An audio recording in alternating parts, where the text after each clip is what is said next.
The seven wonders of the ancient world were a series of splendid architectural and sculptural works that, due to their spectacular nature and beauty, were considered by the ancient Greeks as worthy of being visited. It is important to note that there was not a single list of the seven wonders, but several made by different authors. Probably, the first list was the one made in the 5th century BC by Herodotus of Halicarnassus, considered the father of Western history, but there were many other authors who made different lists, such as Diodorus Siculus or Antipater of Sidon. But why 7 and not any other number? In Greek culture, the number 7 was associated with perfection and divinity, and was present in multiple areas. There were 7 celestial bodies in the solar system known to the Greeks. 7 were the wise men of ancient Greece, and even 7 were the mythical Pleiades, the daughters of the Titan Atlas, and the nymph Pleione. Therefore, it is not surprising that there were also 7 wonders that the Greeks chose from the world they knew. What's more, the famous Hippocrates, one of the greatest exponents in the history of medicine, wrote that the number 7, due to its hidden virtues, tends to do all things. It is the dispenser of life and source of all changes, since even the moon changes phase every 7 days. This number influences all sublime beings. Today, the most accepted list of the 7 wonders of the ancient world is, in chronological order, the following. The Great Pyramid of Giza, also known as the Pyramid of Cheops or the Pyramid of Khufu, named after the pharaoh for whom it served as a tomb, was completed around the year 2600 BC, and we can consider it the wonder of records, since it is the oldest, the largest, the heaviest, the tallest, and furthermore the longest, being the only one that remains standing today. This enormous construction, which initially had a height of about 146 meters, that is, the equivalent of a modern 50-story building, and which had a base of 230 by 230 meters, posed a major challenge for the builders of the time. It is estimated that around 2.3 million stone blocks were used for its construction, with an average weight of 2.5 tons, although some of them reach 50 tons. The magnitude of the work is such that it was the tallest building on Earth for 3,800 years, until in the 14th century it was surpassed by the spire of Lincoln Cathedral in England. Although the exact time it took to complete the pyramid is unknown, the aforementioned Herodotus wrote after visiting it in the 5th century BC that the local Egyptians told him that it was built over a period of 20 years with work teams of 100,000 workers. The exact way in which the pyramid was built has been the subject of endless theories, debates, and speculations, and it is still unclear today how such a gigantic work could be erected.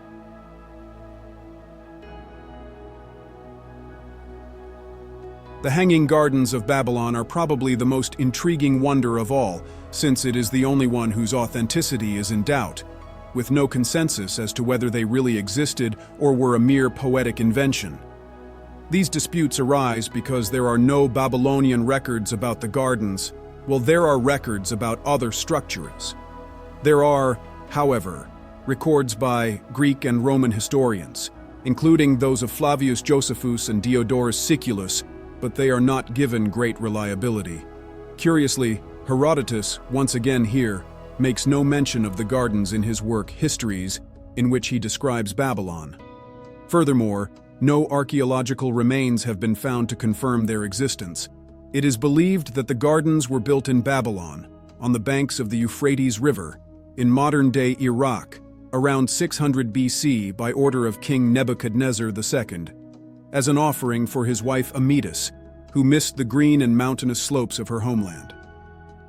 The Hanging Gardens were described as a remarkable feat of engineering, with an ascending series of terraced gardens containing a wide variety of trees, shrubs, and vines, resembling a great green mountain teeming with floral life. It is not known exactly when the gardens disappeared, but it is believed that their condition began to deteriorate shortly after their creation, and that when Alexander the Great entered Babylon triumphantly, back in the 4th century BC, if anything remained of them, they were mere ruins.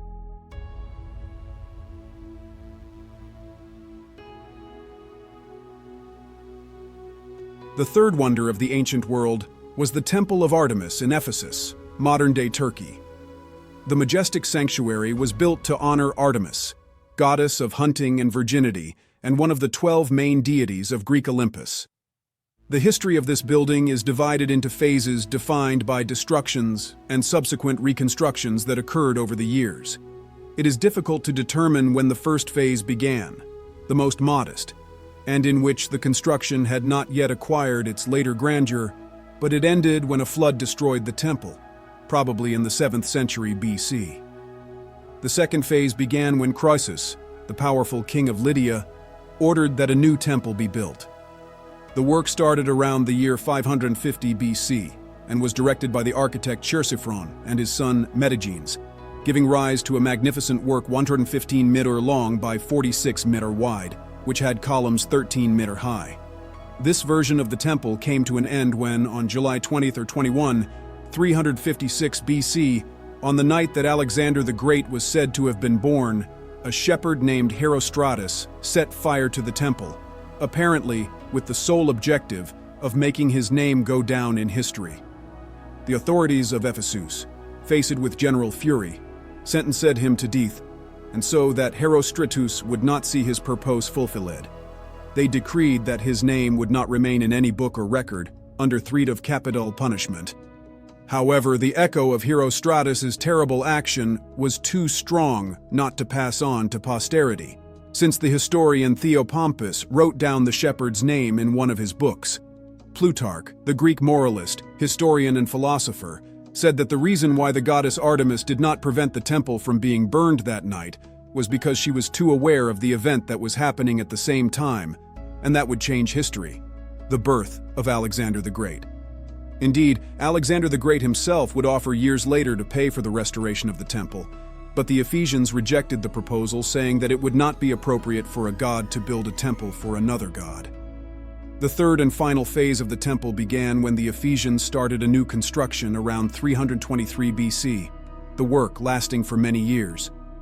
Once it was finished, the temple reached its most splendid version, mainly made of marble, measuring 137 meters long, 69 meters wide, and 18 meters high, with more than 127 columns. The Greek poet Antipater of Sidon was so amazed by the sight of the temple that he wrote, "I have set eyes on the wall of lofty Babylon, on which is a road for chariots, and the statue of Zeus by the Alpheus, and the hanging gardens, and the Colossus of the sun, and the huge labor of the high pyramids, and the vast tomb of Mausolus. But when I saw the house of Artemis that mounted to the clouds, those other marvels lost their brilliancy, and I said, Lo, apart from Olympus, the sun never looked on aught so grand." This last version of the temple survived for 600 years, probably until AD 268, when a Gothic raid destroyed several cities, including the Temple of Artemis in Ephesus. The remains of the temple would soon end up forgotten and abandoned due to the rapid expansion of Christianity.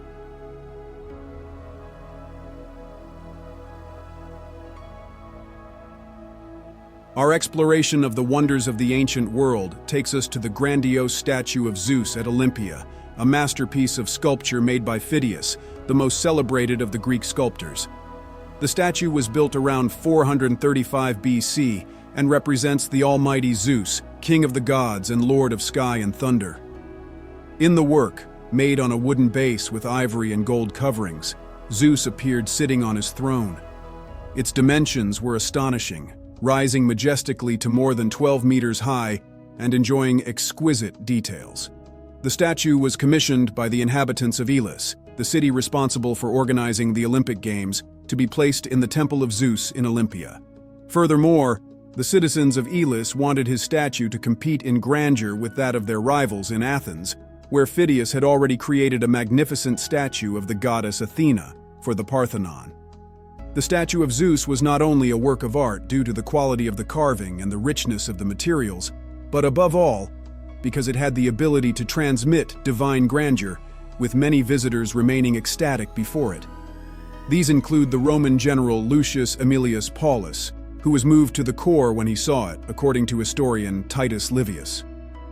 Another Roman historian, Suetonius, narrates that Emperor Caligula, one of the worst that Rome had, gave orders to transport the statue to Rome to cut off its head and exchange it for a replica of himself. However, this crazy idea, like so many of Caligula's, was never carried out due to his premature death. Finally, like many ancient wonders, the statue of Zeus met a tragic end, it being unclear whether it was destroyed in a fire in AD 425 at Olympia or whether it was first moved to Constantinople, where it was later eventually destroyed.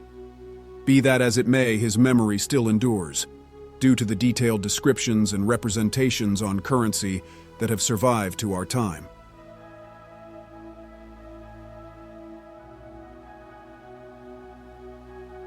For the fifth wonder, we move to Ephesus, in present-day Turkey, where it was erected between 353 BC and 350 BC, the Mausoleum at Halicarnassus, a lavish funerary monument dedicated to Mausolus, a satrap of the Achaemenid Empire. Most likely, the construction of the monument was started by order of Mausolus himself before his death. But after his death, the sister and wife of the satrap, Artemisia II of Caria, continued with the construction until it was completed. Artemisia spared no expenses, since she had the best sculptors in Greece come to Halicarnassus: Leochares, Bryaxis, Scopas of Paros, and Timotheus, who adorned each of the four sides of the structure with their best works. When it was finished, the Mausoleum at Halicarnassus, erected on the edge of a hill, was an impressive building. According to the documents preserved by Pliny the Elder and Hyginus, the only authors who described the dimensions of the mausoleum, it had a rectangular base with a perimeter of about 125 meters and a height of 43 meters. It was made of shiny stone and also had 36 beautiful columns around it. It is estimated that it contained more than 400 sculptures of all kinds. The mausoleum at Halicarnassus stood for many hundreds of years. It was not damaged when Alexander the Great entered the city in 334 BC, nor in later invasions by barbarians and Arabs. However, several earthquakes ended up damaging its structure, and by the year AD 1404, only the foundations of the construction were recognizable. Finally, in AD 1522, the Knights of St. John used the last remains to repair the castle of St. Peter of Halicarnassus. Although today we can no longer contemplate that splendid structure, Mausolus at least left us as a legacy the word mausoleum as a synonym for a magnificent and sumptuous tomb.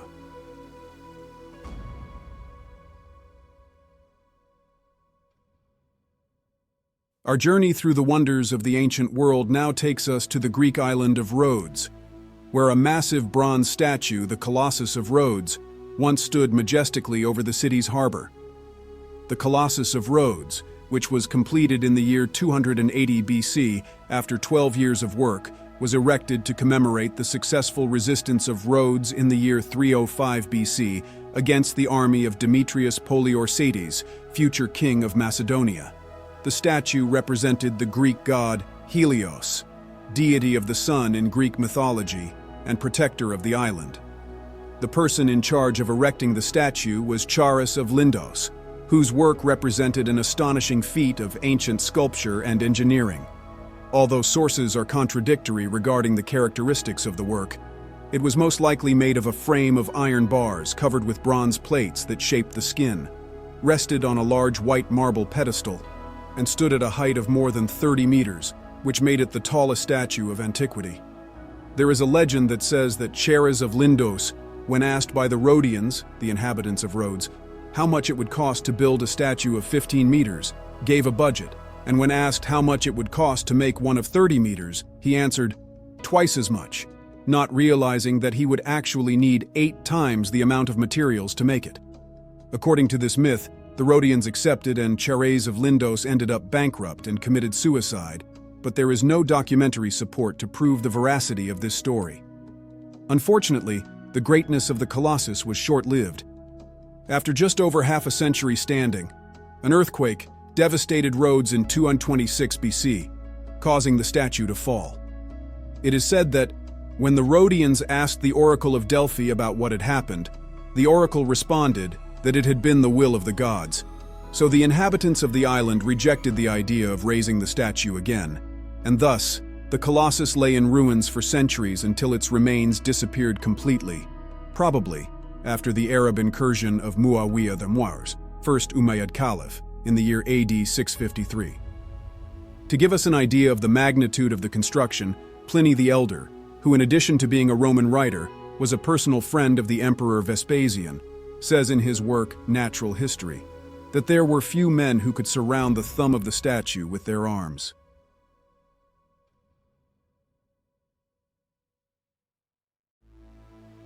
Our journey through the wonders of the ancient world culminates in the Egyptian city of Alexandria, where the Alexandria Lighthouse stood, a feat of engineering that guided sailors through the waters of the Mediterranean Sea for hundreds of years.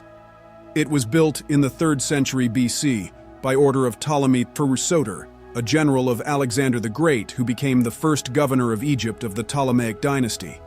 However, carrying out the construction took 12 years, so that when it was finished, the ruler was already his son, Ptolemy II. The lighthouse reached a height of around 100 meters, making it one of the tallest structures in antiquity, and was made primarily of limestone and granite blocks. According to the writings that are preserved, it consisted of 3 different sections: a square base, an octagonal middle section, and a circular end section. At its peak, there was a crystal that reflected the sun during the day, while at night, a bonfire was lit. Pliny the Elder, once again present here, wrote that the architect of the work was Sostratus, but this is a topic on which there is no consensus among modern scholars. It is interesting to know that the construction was carried out on a small island very close to the coast called Pharos. This word becoming the etymological origin of the word lighthouse in various languages. As it was located in an area of high seismic activity, the lighthouse suffered multiple earthquakes over the years. The most destructive of all of them was probably the one that occurred in AD 1303. Finally, in the year AD 1480, the lighthouse, or what remained of it, lived its last days, when the rubble that was still there was used by the Sultan of Egypt, Kate Bey, to build a fort.